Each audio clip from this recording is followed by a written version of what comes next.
Hi, friends. Welcome to the Hughescast. This is episode 8 called We Got You. In 2009, I did not own a car. This was less an environmental stance and more an economic reality of the sort of work I was doing in those days. But eventually, a church that knew and respected my work bought me a $1,000 Chinese knockoff scooter. And for nearly 5 years I rode that thing everywhere at 30 miles an hour. It was bright red and was well known on those streets. I was terrified of it getting stolen.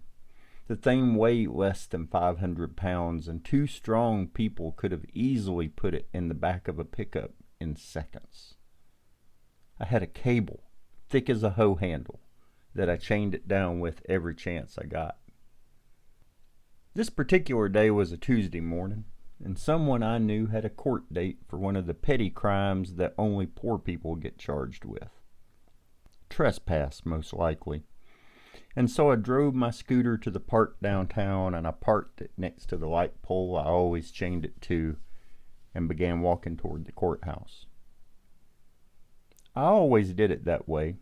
Arrive early, park at the park, walk the several blocks to the courthouse, because I would see folks I wanted to check in on along the way. In those days, I could not walk a block downtown without seeing someone I knew, catching up on who got housing, who got arrested, who moved away, and who had died. People were always dying. So on this crisp Tuesday morning, you notice the weather more when you're riding a scooter, I had parked by that light pole early in the morning and then trekked the 3 blocks.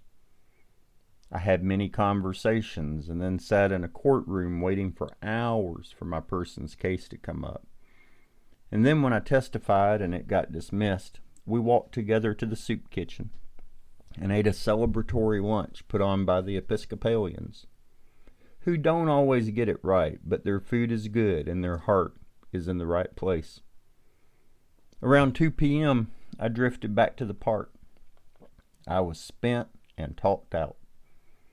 I'd heard heavy stories, been emotionally on for hours, and expenses were piling up I had no idea how to deal with.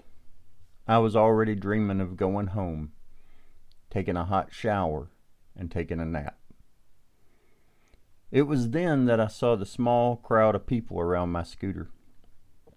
As I got closer, I recognized individual faces and realized they were all people I knew and that they were waiting on me. Inwardly, I sunk a bit. I just wanted to go home. I just wanted to rest. I just wanted to be warm again. As I approached the crowd, folks turned to me and greet me, smiling. "What's up?" I asked. Ramon filled me in.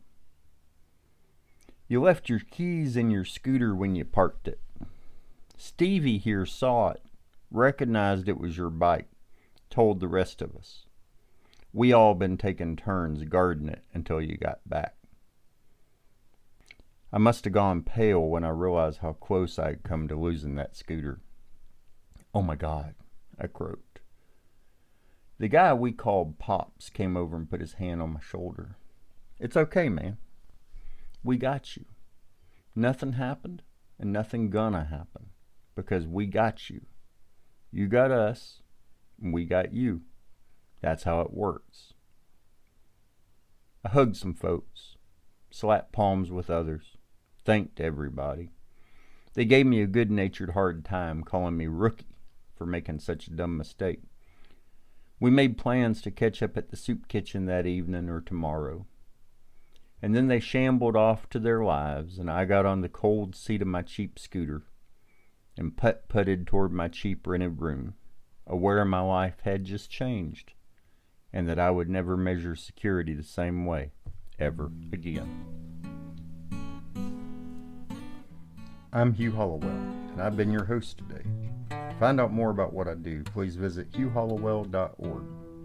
While you're there, drop me a line to let me know what you're up to or what you hope for. Y'all take care of each other, okay?